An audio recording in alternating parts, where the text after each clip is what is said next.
explores a variety of topics and timely issues for making successful mid to late career transitions with a renewed sense of purpose and fulfillment for the next phase of your career and life, regardless of your age. Now, here's your host, Lisa Downs. Welcome to Reigniting You, where we talk all things career transition for those age 40 plus. I'm Lisa Downs, Seattle-based career and retirement transition coach. It's a beautiful day here today. So happy to be with you and our producer, Eric. Hey, Eric, how's it going today? Good afternoon, Lisa. I'm doing great. It's a beautiful day, as you said. Excellent. So, yeah. Looking forward to another great show. Got a great show planned for today. My guest is author, coach, facilitator, and speaker, Leslie Koc, who's here to talk about our relationship with money as it relates to career transitions. So an interesting topic there. And I'll introduce Leslie right after these messages.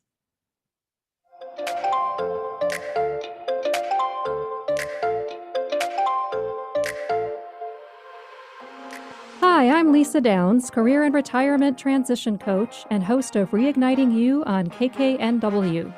I guide age 40-plus professionals to gain clarity, a renewed sense of purpose, and a career transition plan within 90 days so you can lead a fulfilling life regardless of your age. No longer does change have to mean riding off into the proverbial sunset. Let's talk about what your next phase of life can look like.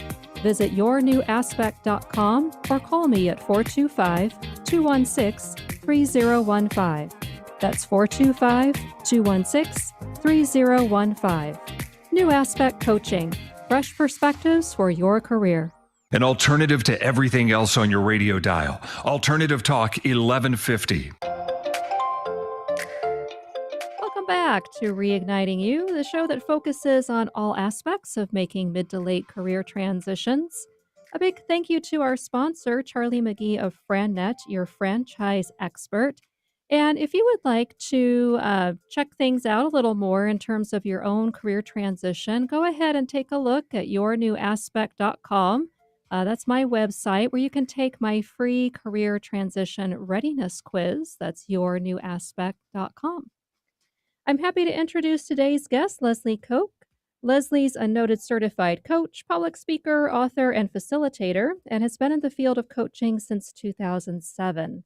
Her career in corporate executive leadership at a Fortune 500 company set her on a successful track of executive coaching. In designing her own retirement transition, Leslie applies her journey and retirement coaching skills to support others as they define and launch their transition plans. Leslie leads workshops, speaks on the subject, and has co-authored the books The Retirement Challenge and Right-Sizing Retirement. Leslie speaks with passion about the critically important areas of our relationship with money and spousal caregiving. Hi, Leslie. Welcome to the show. So glad that you're here today. Hi, Lisa. Thank you for asking me. Absolutely. And I always like to start with guests by finding out just a bit about your own career journey. So what's been your career path that's led you to your current work these days? Right. What I would say that's most relevant for the audience of listeners today is what I did just previously to the practice of coaching. And that is that in a leadership position that I had, I was offered the services of an executive coach. And it was very rewarding, very productive in what I learned and my experiences. And at the same time, on a personal level, I realized that I was done. I was done with my corporate career. And what I also realized is that maybe it wasn't what everyone else expected of me, and that was okay. So I began that exploration of why I would and why I wouldn't leave my career. And I realized the easy path would have been bigger responsibilities, more travel, and more income. And that wasn't that important to me anymore. Mm-hmm. So I transitioned into coaching, executive coaching, and then the place that I am in right now, which is retirement coaching with a real passion, as you said, about spousal caregiving and also a relationship with money. Mm-hmm. And to follow up on that, when you said that you were done, realized you were done with your corporate career, what were some of the things that really prompted you to come to that conclusion? I realized that I had learned as much as I thought I was going to be learning. I had contributed to many senior team developments. I had contributed a lot to the company that I worked for. And what I realized also that it was just going to be the same. It was going to be bigger. That Mhm. was it. And I'm someone who realized that life is too short to not move into something that I would continue to learn, be challenged by, and be a little scared by. Yeah. Oh, that's interesting, and I love that part about, being scared by it too a little bit. So the Yes. being a little afraid, a little challenge, there's definitely, nothing wrong with that. It can be a really great impetus for us to do great things and take a little bit of risk, and I'm also curious about just any, lessons learned along the way that you discovered as you ventured out of corporate and started crafting this different life for yourself. Mhm. I, for me, the first thing is to listen to my inner voice. In that process of the decision that I made, I took out the ledger and I had both sides of it filled. And the weight, if an unbiased person looked at it, would have said, I think you ought to stay. And yet my inner voice said, no, no, there's enough on the right, on the left side for me to leave and feel good about it. And so I say, listen to your inner voice. The second thing is to understand where we are, what we want. Mhm. And that for me, I've learned that I'm more prepared than I give myself credit for. Gotcha. And I'm also wondering too about what else, in addition to those lessons, so what else would you say was particularly helpful as you went through this transition? This transition and others in the past and things that I do right now is to look forward rather than looking back. Mhm. Looking back slows me down. It also creates a possibility of some doubts in my mind. And I trust myself. I trust that I have made the decision, factoring in all of the things that I've needed to factor in. And the other is when I'm looking forward, that I know that I'm bringing my talents, my skills, my learnings, my experiences. I don't have to think back to the daily things that I did and what I might have lost because I'm Mhm. gaining so much by going forward. And then the second is that it's okay to be thoughtful. We're living at a time where everything is instant. Yeah. We take in the media, we take in the news, we take in conversation. We're expected to have answers, we're expected to form opinions and conclusions. There are great thinkers in the past who have taken their time, and we say thoughtful. I think that's just a beautiful word, Mhm. thoughtful. We should do more of that. Yeah, I love that word, and you're right. It's, we just go at such a fast pace, and we're always having all these messages, being bombarded with those day in and day out, that often it can be difficult to really find that time to reflect and be thoughtful and take our time with things. And you mentioned a bit ago about trusting yourself, and what was it that really led you to be able to do that, to really trust in yourself, trust in your abilities, trust in who you are?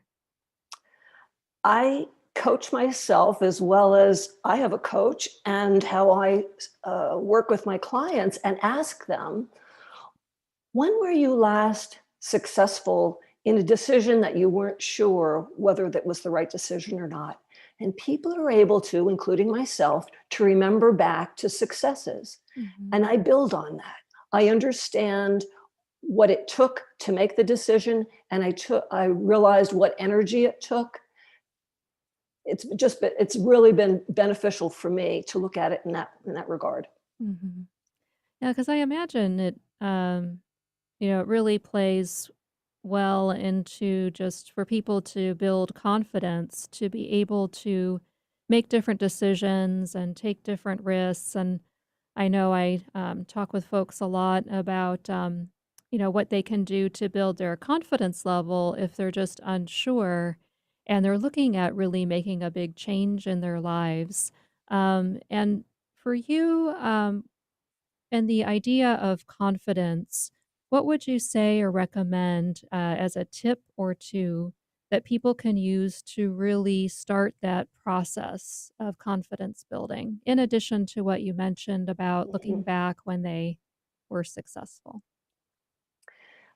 One thing is that affirmation lists, even if it's 3 or Mhm. 5 or 15, there are so many things that we can say confidently about ourselves and how we want to approach our day or a specific decision by reading, well, first by creating them, and then by reading them. And often enough, actually putting it to memory of being able Mhm. to say that what we say to ourselves is what we hear and what we take in. It's so compelling to say positive things to ourselves versus negative things to ourselves. Why not? Why not give it a Mhm. try? And then again, building on the things that we've done in the past and how we've been successful. And the places that perhaps we weren't successful, what are the things that we learned from them? Mhm. That's great. Well, thank you so much for those tips and as well as sharing your career journey, your path, and your lessons learned. Really appreciate it. And it's great information for our listeners. And it's already time for our next break. So when we come back, Leslie and I will chat some more, and particularly about our relationship with money and how it impacts our decisions. So we'll talk to you right after this.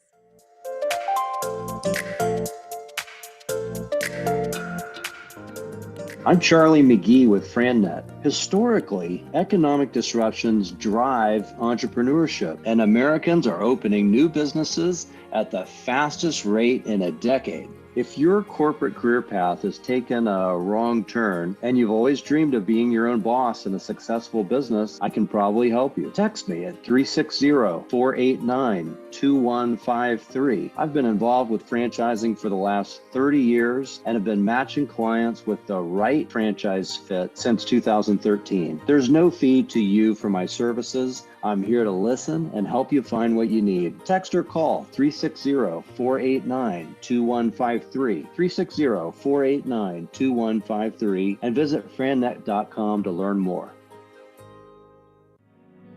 Are you feeling challenged or frustrated without a plan for what's next in your career and life? Are you seeing writings on the wall for needing to make a mid to late career change and don't know how or what to do? Coach Lisa Downs of New Aspect Coaching can guide you to what's next, providing a fresh perspective and supporting you to create a clear and compelling vision for your future and a plan to move forward. Call Lisa at 425-216-3015. That's 425-216-3015. New Aspect Coaching, fresh perspectives for your career. This is Rob Bass, and I want you to tune in to Don't Ask Me to Talk with Stacey Heller, the show that brings joy from pain, sunshine where it rains. Don't Ask Me to Talk with Stacey Heller. And that's coming from me, Mr. It Takes Two, Rob Bass. Tune in. Do what Rob Bass says. Take a listen to Don't Ask Me to Talk with Stacey Heller. That's me, Tuesdays from 3 to 4 on KKNW. To find out more information, check out my website, staceyconnects.com, or text DAMTT to 55678. What's your story? Have you ever sat with that question and looked to your heart for the answer? It's time to explore the real you. Tune in Thursdays from 4 p.m. to 5 p.m. for the brand new show, Story You, with Coach Debbie. Debbie and her guests have a mission to inspire and coach you to find your voice. If you need direction, Story You with Coach Debbie is for you. If you want to be an author, Story You with Coach Debbie is for you. Tune in Thursdays at 4 p.m. and be inspired. I'm Nathan Mumm, and I'm the host of Tech Time Radio. Tech Time Radio is officially on KKNW from Saturdays from 4 to 5 p.m. You can listen to our show live. We are excited to also then rebroadcast our episodes on Thursday morning from 6 to 7 a.m. The hosts cover top tech stories with a funny spin. That's good. So, Hooked on Phonics worked for you, didn't it? It did, just a little bit. Grab your weekly technology without having to geek out. Yeah, I can imagine. We talk technology for the everyday common person. Have a career transition related question or want to share your best or worst job story? Call 360-436-6496. That's 360-436-6496. Just leave a voicemail and we'll answer your question or share your story on a future show. Stay tuned for more Reigniting You with Lisa Downs.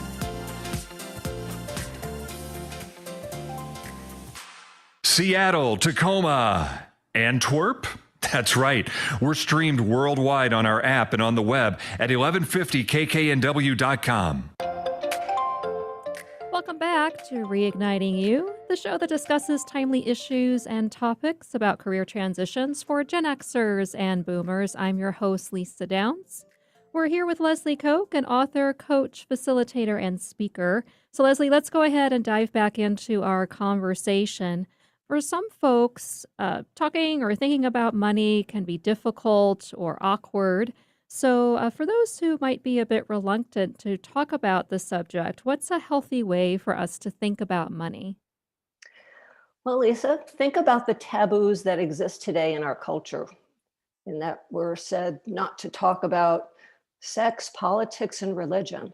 Mm. But money is the taboo that's so taboo that we don't even put it on the taboo list. And yet, for me, when I look at a positive way of which I consider money a source of energy, can be negative or positive, I think of three things about money. We can save it, we can spend it, or we can share it. Those are all very neutral words, and yet they can be positively and negatively compelled. I work with clients to bring out the positive side of our relationship with money.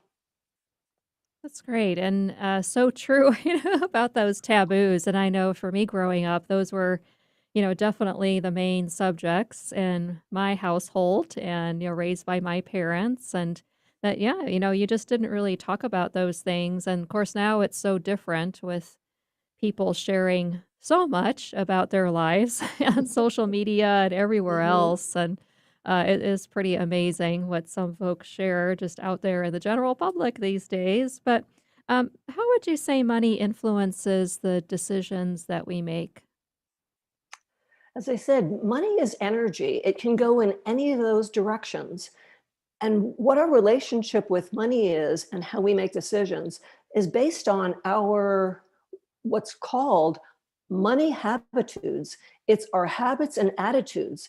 And the habits are what we practice that has been developed from our attitudes. And our attitudes come from our parents, our community, our culture, possibly our religion or our spiritual relationship, as well as our own personality and the media. All of those things together create who we are and are part of the baggage that we have when we do make a decision. All of that stuff appears when we either save it, spend it, or share it. That's great. I love that. And the habitude, love that word too. So that's excellent. And how would you say that money ties into our own perception of ourselves? And I'm thinking especially kind of back to that confidence piece, especially if we're not as confident. All right. Well, when I look at the decisions that we make and also money has no value until we give it value. It also is nothing other than a symbol of something. And so we bring our personality to that money symbol. It can either be, when we make a decision, we're either bringing a negative energy towards it or a positive energy towards it. But we're making a decision based on a lot of things that have happened before it. It isn't just the singular decision that we're going to make, such as purchasing a car. It isn't just walking in and purchasing that car. All the stuff that's behind us is loaded into that decision. Mm-hmm. And you mentioned the positive and negative energy, and I'm wondering, what's an example of someone who is putting out negative energy when it comes to money? So what can that look like? Well, what comes to mind for me is the terminology of scarcity and abundance. Mm. The negative piece, one of those is a source is scarcity. When we think that either there won't be enough, and so we must have more for ourselves, there's not enough to share, there's not enough to spend, there's only saving, and saving as much as we possibly can. Or it's also that there isn't enough out in the world for us. So we have this level of anxiety about there's not enough or I won't have enough, versus the person who may be looking at it as there is a abundance in the world. There's abundance for me. I'm able to spend it wisely, also frivolously on occasion. And I'm also in a position with the thought of abundance to share it with others. Nice. And I would think that has a lot to do with our mental health too. Our mental health comes from the foundation of how we were brought up. I know for myself, I thought that all families grew up the same way. I thought that my brother had the same feelings about when they were talking about the subject of money, or my sister. And yet, each of us as three siblings, we all approached our money differently, even though we had the same set of parents. Yeah. And yet there are some commonalities, though, and I think about it for my brother and my sister and me, that we adopted some of the norms and the attitudes of our parents. And that's what brings it forward, to be able to understand what those are and to make decisions based on what we know in the background and who we are ourselves. Yeah, I think that's an excellent point. And I know for me, it's like, well, I grew up in a pretty dysfunctional family. And my parents were actually a wonderful example of what not to do and Mhm. how not to think about it. And then when I married my husband, is I got my in-laws who were more of the good example. But I remember when Chris and I were having our conversations before we got married, and one of them was I told him, I said, I do not want to fight about money. I just don't. Because I grew up with my parents always fighting about money.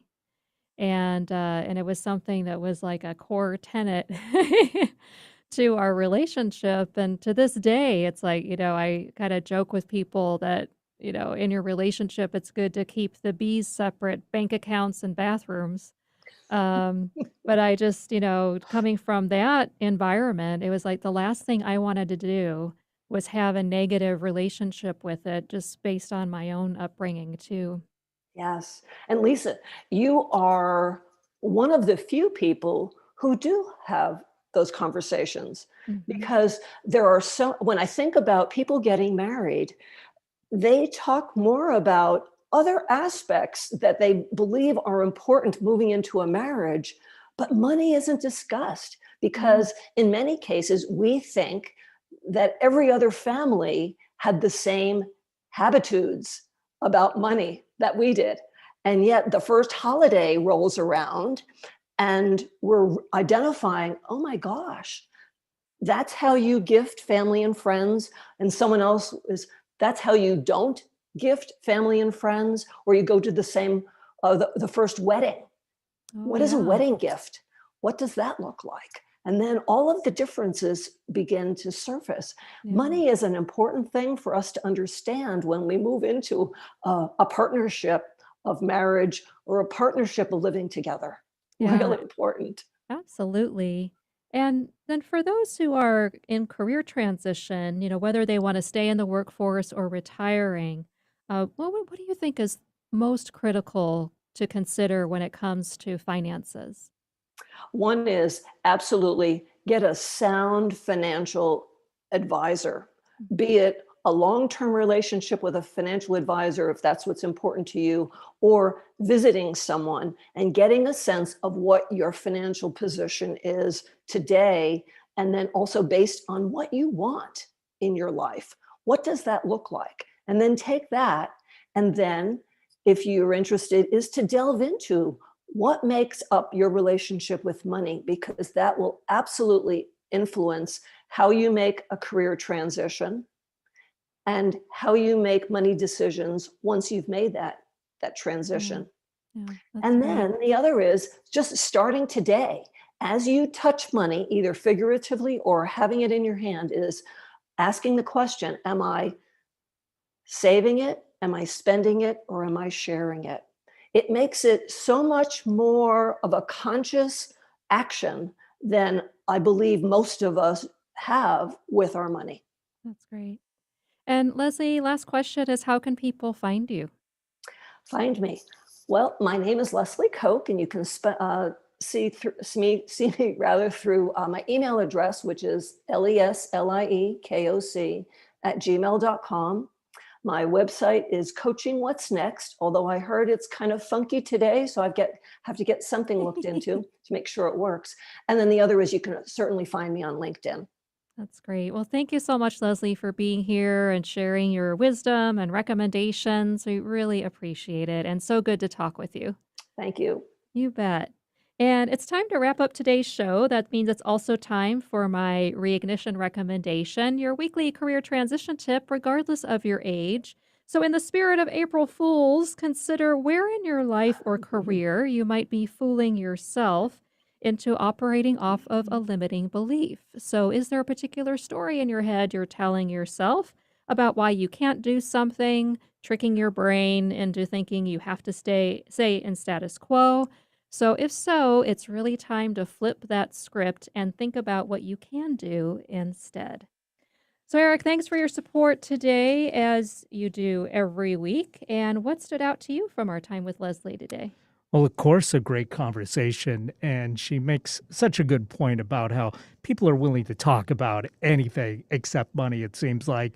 And so Yeah. being willing to, break those barriers is an important discussion and something we could all probably work on. Oh, absolutely. Yeah, I definitely think it's one of those taboos that needs to go by the wayside, Hmm. especially in our relationships. And when we are looking to make a big career move or a big life change, really critical that we touch that base as well. So thanks so much. Absolutely. Yeah, and just a reminder that if you'd like to get in touch with me, just head to my website, yournewaspect.com. You can sign up for my weekly career tips newsletter. You can take my career transition readiness quiz that's free for you. So just head on over to yournewaspect.com to get in touch and for more resources. Join us next week when my guest will be performance and leadership consultant Chris King, who will be here to help me answer our career transition question of the month for April about letting go of our self-imposed limitations. Thanks for listening, and we'll talk to you next week on Reigniting You.